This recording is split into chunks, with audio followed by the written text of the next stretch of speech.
British east India company India ഭരിച്ചിരുന്ന കാലഘട്ടം.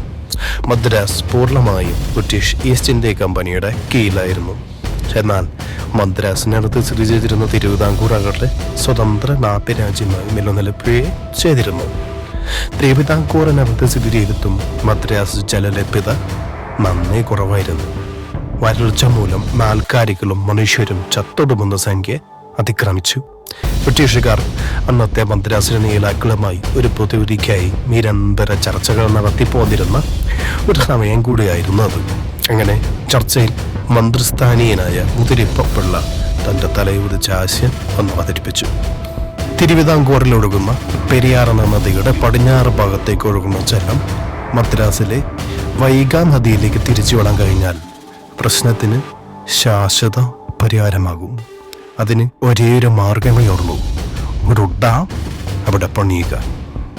ഇതിനായി ക്യാപ്റ്റൻ ഗാഡ്വെൽ എന്ന വിദഗ്ധനെ പഠനത്തിനായി നിയോഗിച്ചു. പക്ഷേ അത് ചിലവേറിയതാണെന്ന് മനസ്സിലായതോടെ ആ ദൗത്യവും ബ്രിട്ടീഷുകാർ ഉപേക്ഷിച്ചു.